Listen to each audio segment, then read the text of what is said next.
Selamat pagi, selamat siang, maupun selamat malam teman-teman yang menonton dan Pak Slamet sebagai dosen pengajar.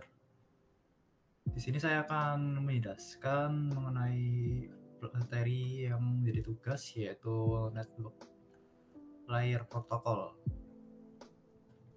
Kita mulai dari definisi dulu ya. Baik, definisi protokol atau lapisan jaringan atau bisa kita sebut Network Layer Protocol.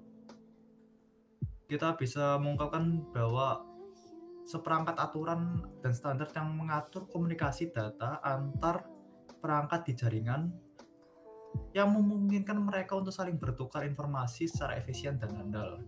Protokol ini beroperasi pada lapisan jaringan, yaitu network layer, dalam model jaringan OSI atau kita sebut sebagai Open System Interconnection atau model referensi DARPA, Defense Advanced Research Project Agency.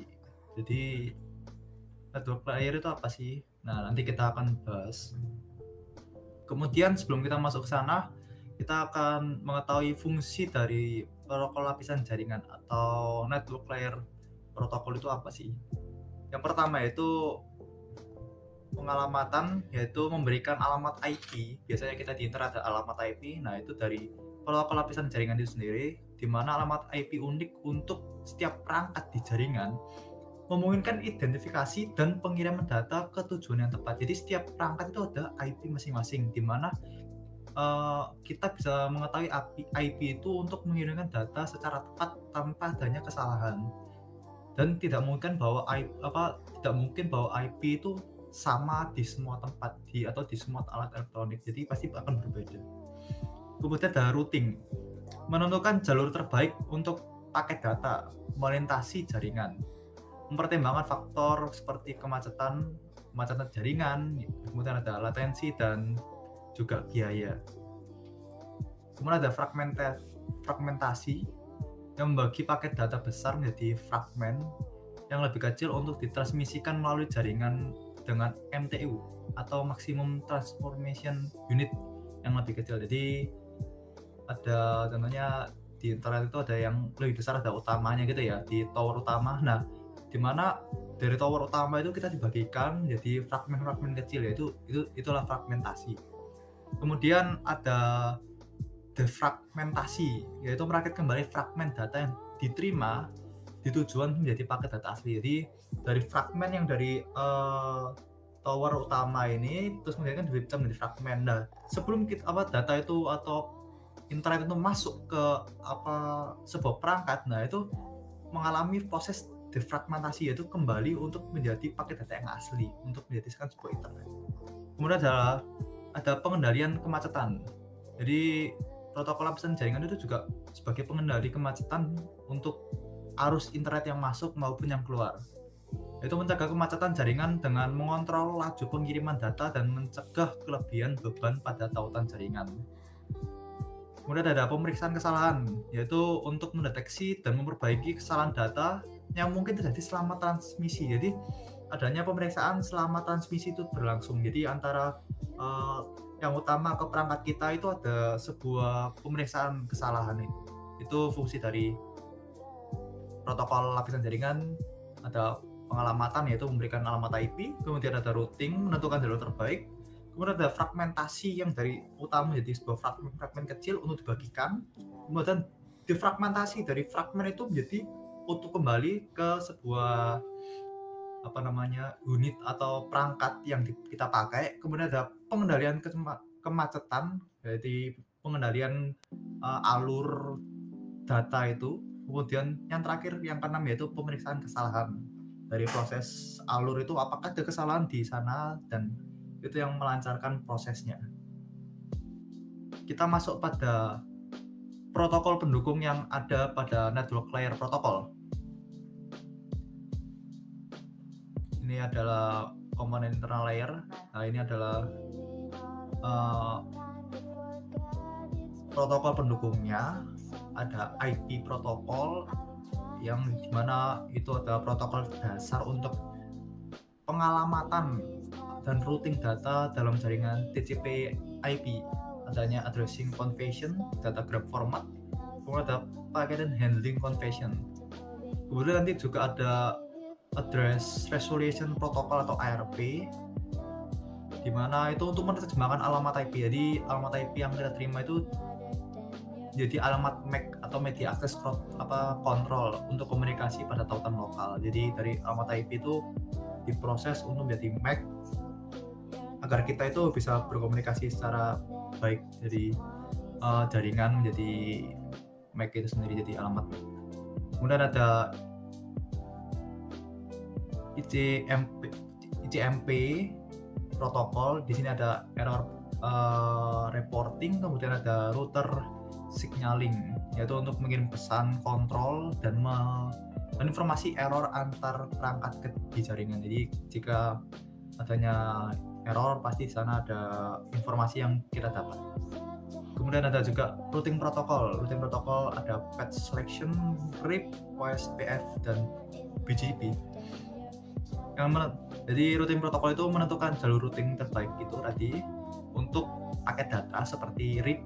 Tadi sudah disebutkan RIP, yaitu Routing Information Protocol, dan OSPF atau Open Source Path First. Oke, itu saya akan menjelaskannya masing-masing. Oke, kita masuk ke ICMP. ICMP sendiri itu adalah Internet Control Message Protocol, sudah saya jelaskan. Di mana ICMP sendiri itu adalah host router gateway, jadi ada kepala atau sebagai router atau sebagai pintu gateway untuk mengirimkan pesan-pesan kesalahan. Nah, tugas ICMP sendiri itu apa sih? Yaitu untuk mendukung sepenuhnya tugas-tugas protokol IP. Jadi sebagai pendukung IP itu sendiri. ICMP tidak menggunakan nomor port seperti PET, TCP maupun UDP. Nah, seperti ini ilustrasi ICMP-nya sendiri. Jadi dari internet yang di cloud ini. Nah, dari cloud ini kemudian disebarkan untuk bisa ke local network. Nah, ICMP itu yang warna pink ini. Nah, warna pink ini menyebar, ini routernya.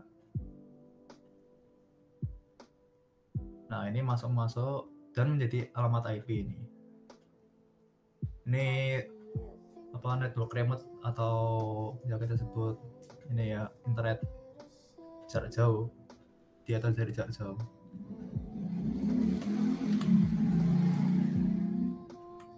Oke, ilustrasi ICMP. ICMP dapat melintasi internet network. Misalkan host A akan mengirim pesan ke host B melalui protokol IP, tetapi masalah terdeteksi pada router 3. Nah, di sini host A mau ke B, jadi kan arahnya kan berarti dari komputer ini, nah mau ke host B, jadi mau ke kepala B. Nah, tapi terdeteksi ini kesalahan nih di router R3-nya ini. Nah, tadi kan di internetnya tuh. Selanjutnya router 3 itu akan mengirim pesan ke ICMP balik ke host A. Jadi akan host A ini tadi, yang komputer A ini akan mendapatkan pesan bahwa ini ada kesalahan jaringan. Nah, itu akan menunjukkan itu. Nah, itu adalah fungsi dari ICMP sendiri. Jadi bukan ke router 2 atau router 1, tapi kembali ke host A. Jadi langsung ke pengirim. Jadi hitungannya kita mau mengirim barang ke orang lain. Nah, itu dari tempat pengirimnya itu kita langsung dapat pesan kembali kesalahan bahwa ini ada kekurangan, seperti itu.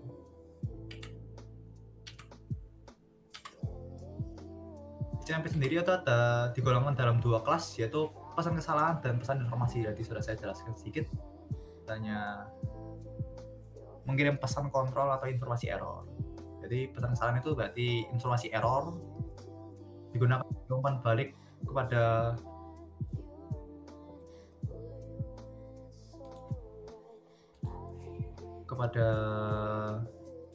pengirim apabila terjadi kesalahan error.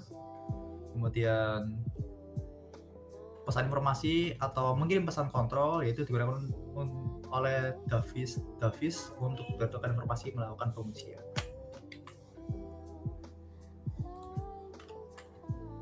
Ini contoh dari error message-nya ya. Error message-nya tipe 3 yaitu decision unbreakable, itu ada numbernya 792, kemudian ada source sequence, redirect.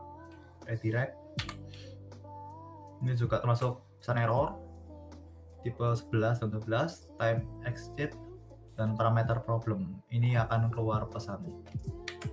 Kemudian ini informasi yang mengirim pesan kontrol. Ada echo reply, terus ada request, kemudian ada router advertisement dan router solution. Ini ada defending RFC numbernya 792 sama ada 1256. Ini juga merupakan pesan kontrol, timestamp, kemudian ada timestamp reply, information request.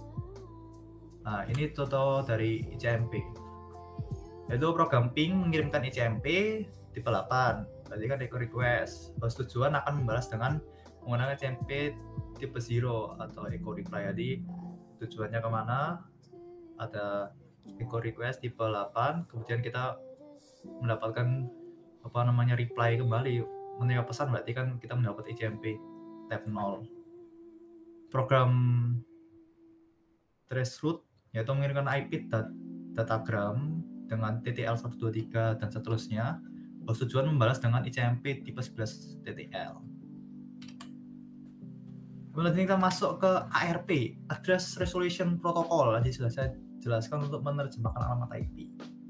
Nah, ini bertugas menemukan hardware address atau MAC address suatu host dengan alamat IP tertentu. Jika suatu IP paket akan dikirim, maka paket tersebut dikirimkan ke layar atau layer di bawahnya, yaitu data link yang akan memberikan alamat hardware sesuai dengan alamat IP tersebut. Jadi IP yang dikirimkan itu akan sesuai pada hardware IP yang akan menerimanya. Ini tabel ARP itu sendiri. Setiap host menyimpan tabel ARP dalam cache-nya masing-masing. Kemudian tapi jika hardware address ini tidak ada di dalam cache ARP, maka ARP bertugas untuk mencarinya. Tabel ARP terupdate setiap 15 sampai 20 menit. Nah, ini contoh tabel ARP-nya. Ada interface-nya. Ini interface ada alamat IP ya. Ini alamat IP, kemudian internet address-nya, physical address, kemudian tipenya static atau dynamic. Cara kerja ARP. Nah, ini cara kerja ARP itu sendiri. Ini mau mengirimkan ke 1114. Nah, jadi komputer 10.1.1.1 ini menanyakan gimana IP 10.1.1.4. Nah, ini akan mencari MAC akan mencarinya dari tiga komputer yang di sebelahnya itu dia akan mencari.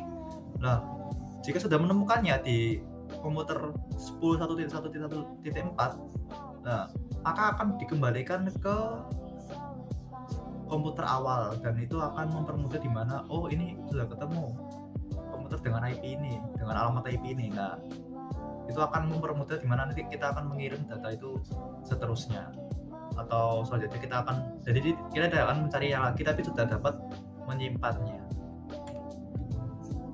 Cara kerjanya, ini mengirim pesan terminal, sumber mengirim ARP request, tapi ya terminal tujuan yang dimaksud mengambil ARP request. Nah, kemudian baru terminal tujuan mengirim direct ARP reply beserta nomor MAC address-nya. Itu teman-teman. Nah, apa yang terjadi jika nomor IP tujuan berada pada network yang berbeda? Nah, ini kadang-kadang bisa menjadi pertanyaan. RARP, Reserve Address Resolution Protocol, merupakan protokol yang bertugas untuk menemukan IP address suatu host yang hanya tahu hardware address-nya saja, misal pada disk class mesin. Cara kerja ARP yaitu host mengirim paket berikut alamat MAC-nya serta broadcast untuk meminta alamat IP yang sesuai. RARP server akan menjawab paket tersebut dengan memberikan nomor IP itu. Contohnya BOTP protokol dan Dynamic Host Control Protocol DHCP. Ini cara kerja RARP.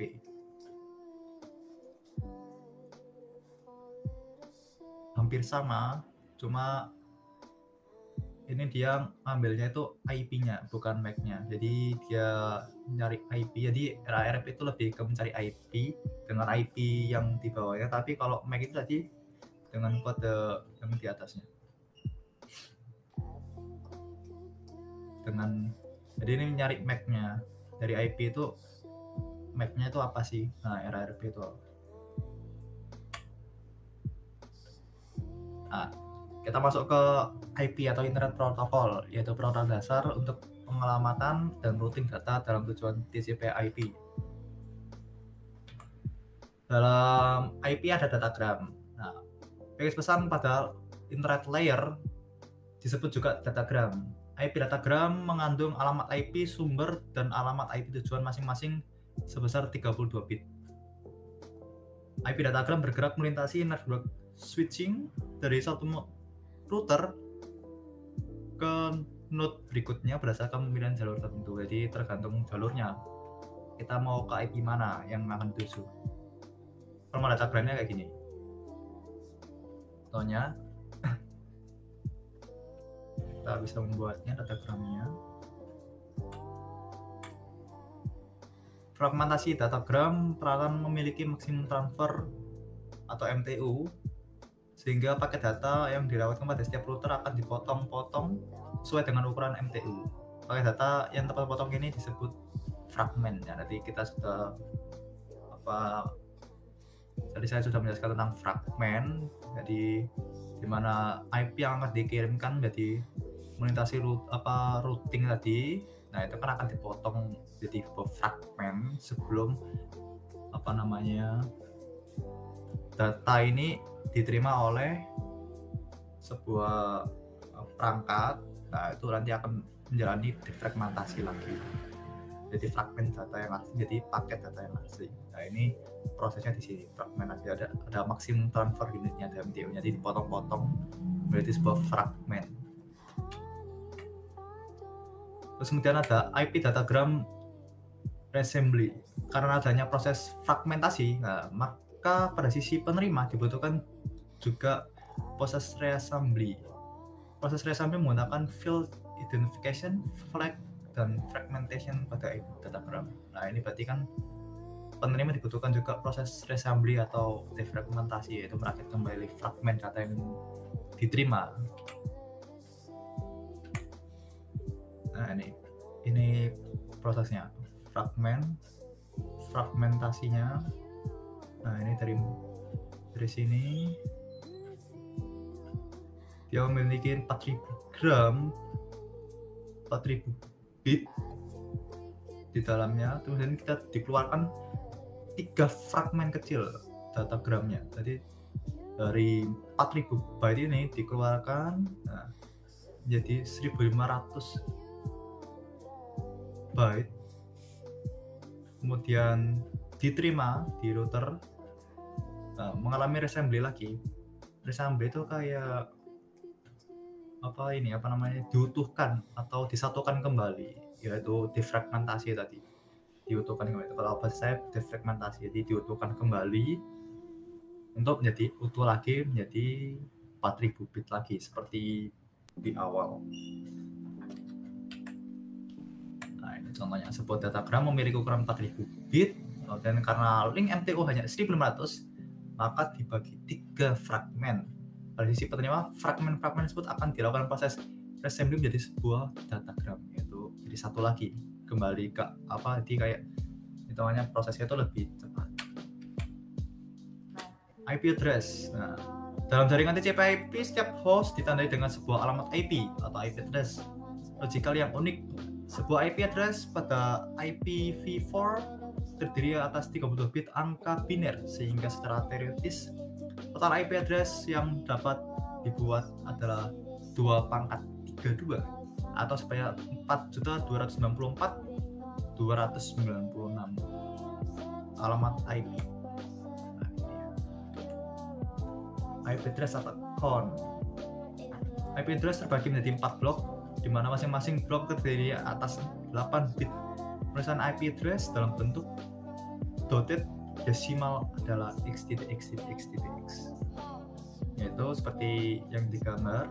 Contohnya 252.155.19.57. Karena sebuah blok terdiri atas 8 bit, secara desimal nilai x sama dengan 0 sampai 255.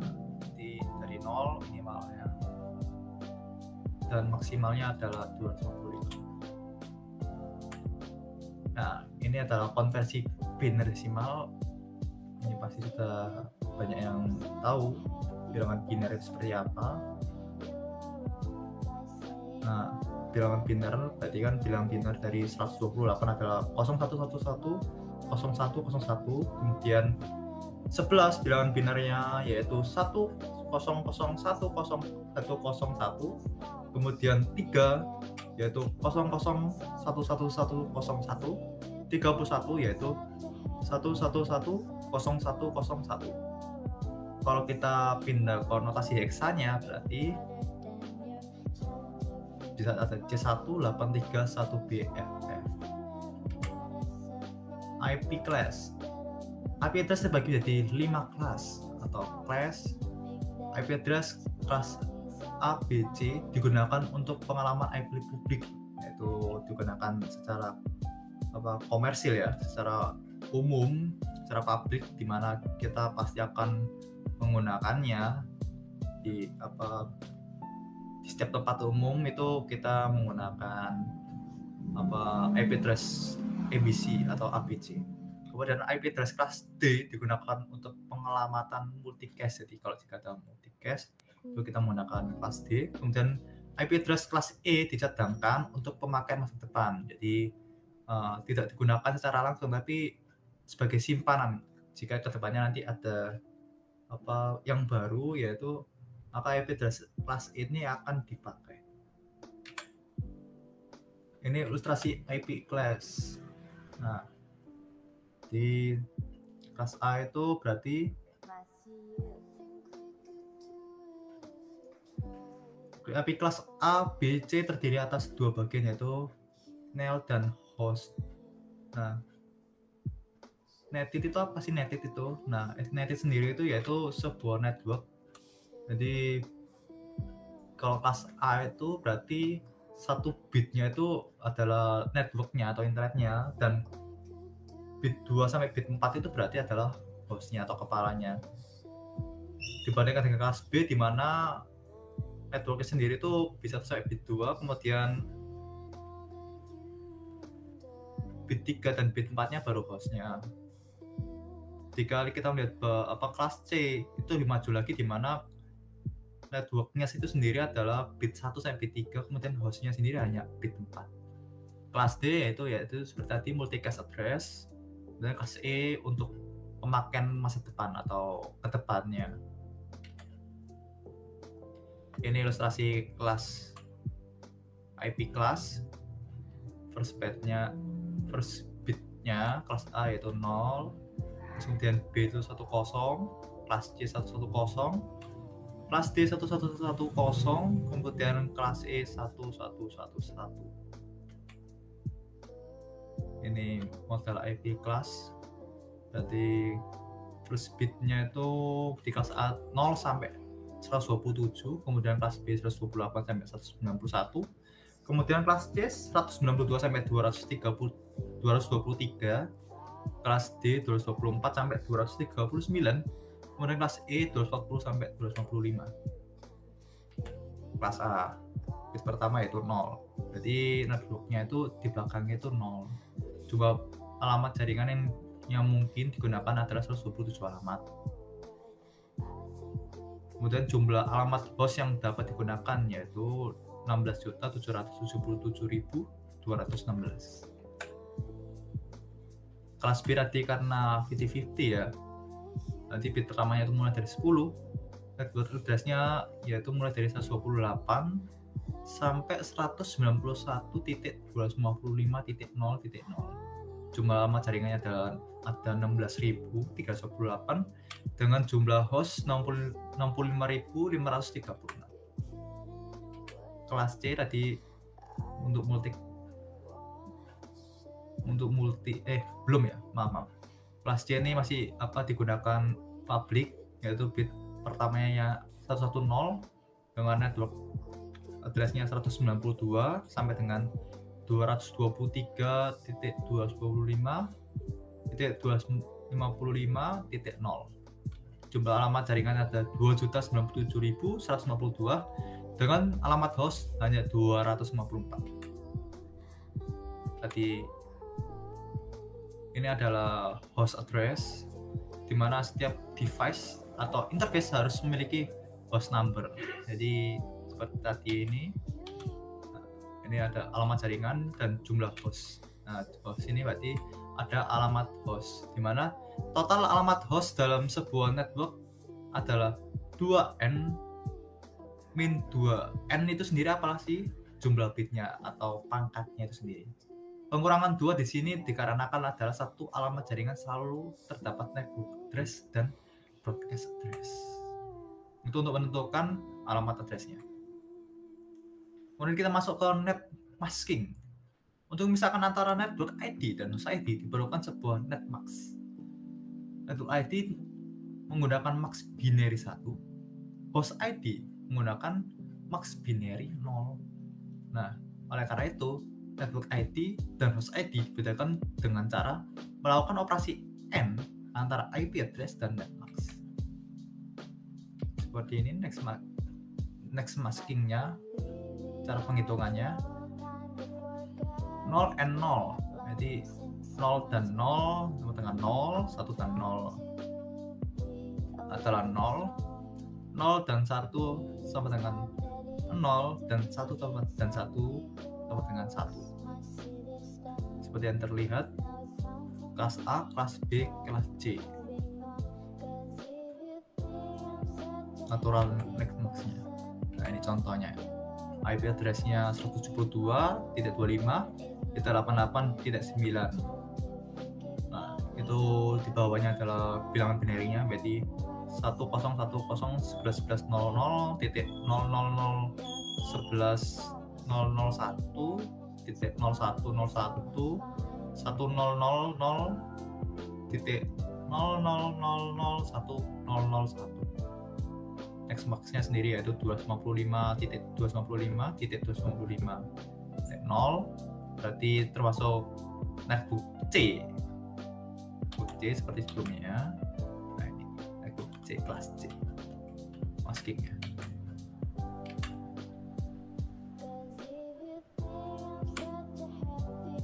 Ini ilustrasi dari network ID.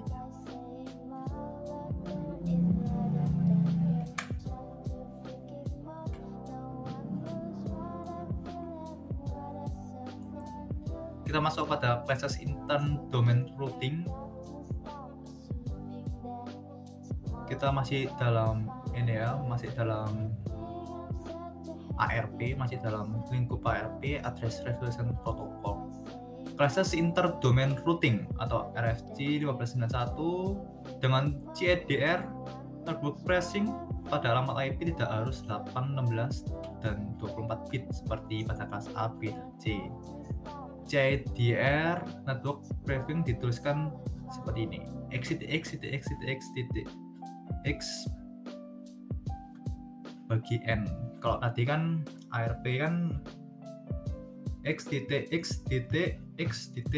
Nah, kalau ini ada n-nya, di mana n itu adalah jumlah bit pada next max-nya. Ini notasinya seperti ini. Kemudian CDR-nya dituliskan seperti ini.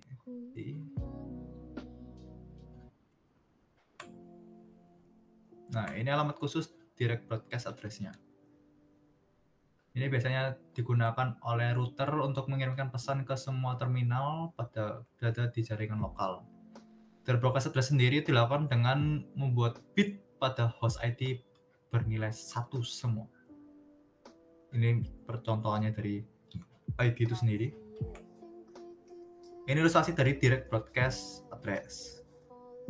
Spesifikasi, kemudian all 1S, yaitu all tadi semua, yaitu direct broadcast-nya bitnya 1. Menggunakan kelas D. Ini alamat khusus local broadcast address adalah alamat broadcast untuk network yang aktif saat ini. Paket akan dikirimkan ke setiap host pada network tersebut. Nah, ini router melakukan blocking sedemikian sehingga broadcast ini hanya akan terkirim ke semua host pada network yang bersangkutan. Jadi hanya seperti halnya hanya penerima aja, hanya alamat yang dituju agar network ini tercapai. Pesan ini tersampaikan di alamat network itu. Nah, ini ilustrasinya kayak gini. Jadi dia mengerucut ke bawah. Jadi dari atas kemudian mengerucut untuk memilih yang sasarannya kemana sih? Oh, ini ke sini. Makanya ada block the limit broadcast packet.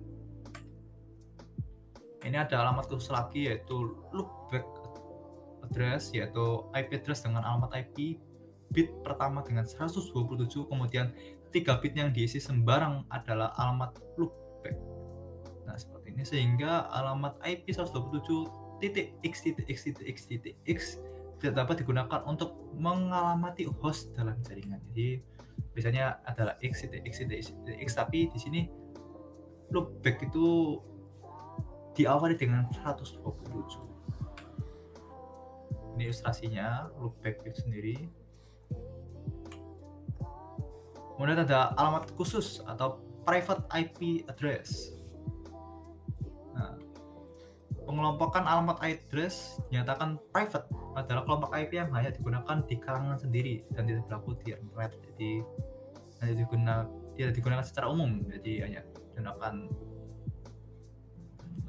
di kalangan sendiri, di kalangan kita pakai sendiri.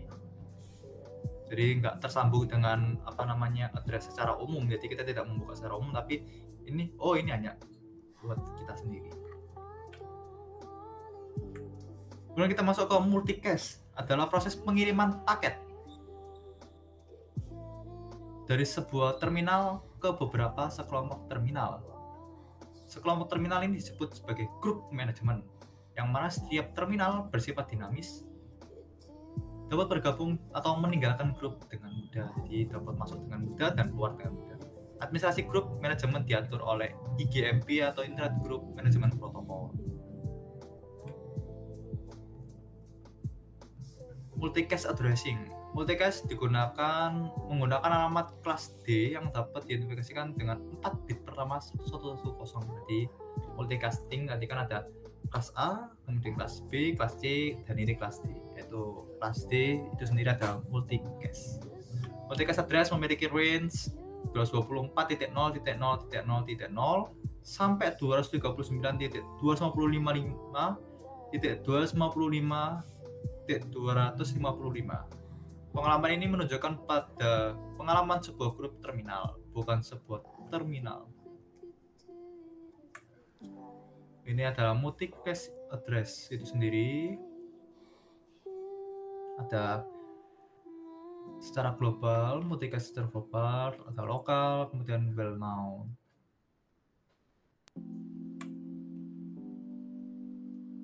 Nah, ini belum selesai. Jadi tadi kita reply kembali ada IP sendiri, yaitu tadi ada protokol dasar atau tadi ada nomor-nomor yang digunakan di setiap tempat, di setiap perangkat, di mana itu tempat untuk hitungannya jadi diri kita ya, jadi diri kita setiap orang, di mana nanti akan dikirimkan atau diterjemahkan melalui alamat IP atau Address Recognition Protocol atau ARP.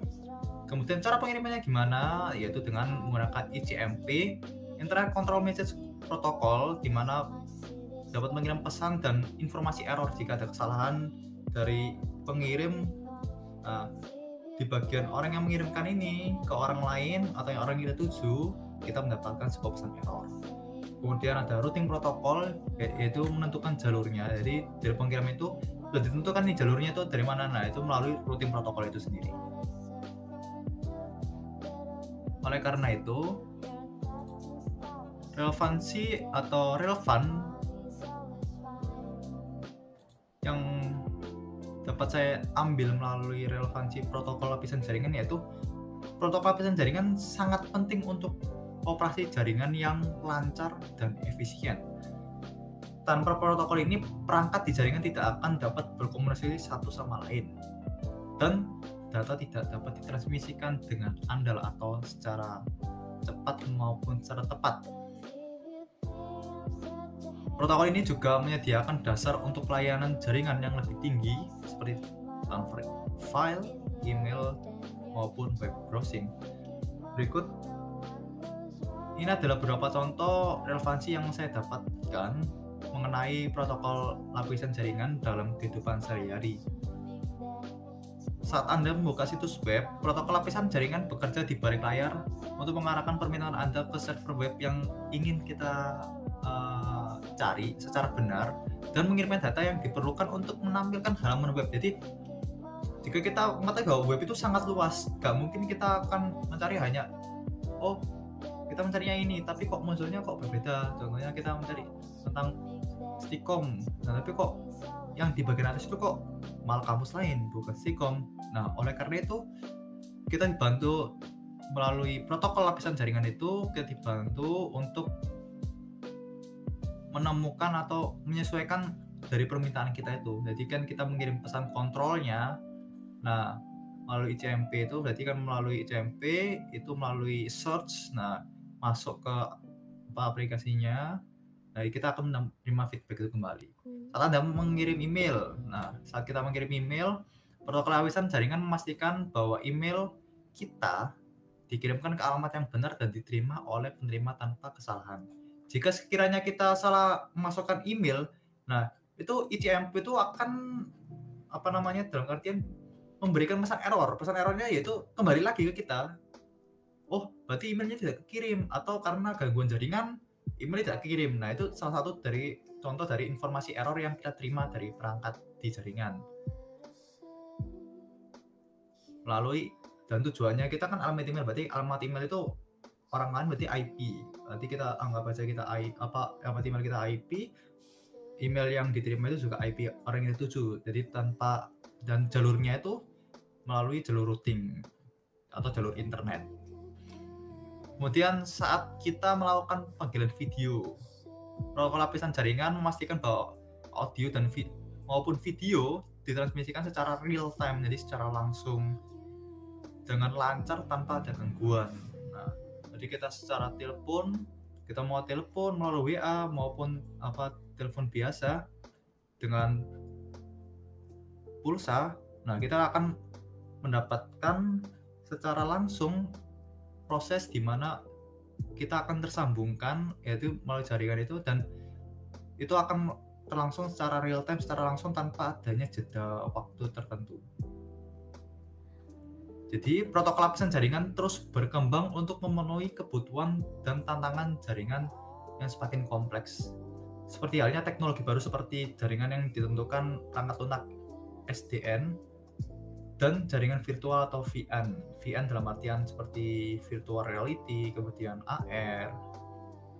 Menghadirkan peluang baru untuk meningkatkan efisiensi dan fleksibilitas.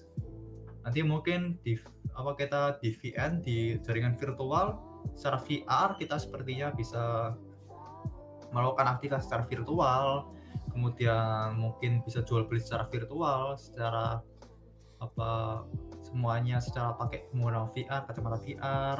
Jadi ada dunia sendiri, nanti mungkin ada dunia baru seperti itu. Itu bisa menjadikan harus lebih fleksibel. Pembelian pun sekarang lebih efisien karena adanya Gojek, kemudian ada pembelajaran secara internet. Itu kan kita lebih fleksibel, kita tanpa pergi ke pasar atau membeli sesuatu itu sudah ada, kita hanya memesan, kita sudah menerima barang yang kita terima. Pembayaran pun lebih mudah, kita ada Dana, kemudian ada ATM secara M-Banking dan Shopee Pay ataupun alat PayPal lainnya. Dan protokol lapisan jaringan perlu beradaptasi dengan teknologi ini agar tetap relevan. Jadi Oleh karena itu, protokol lapisan jaringan ini akan dapat terus berkembang dengan perkembangannya banyak waktu dengan kita meningkatkan kinerja dari IP itu sendiri maupun ARP, kemudian dari ICMP atau routing protokol itu sendiri. Sekian dari saya Billy Tarion dengan NIM 224 101 00048. Terima kasih, selamat pagi, selamat siang, dan selamat malam.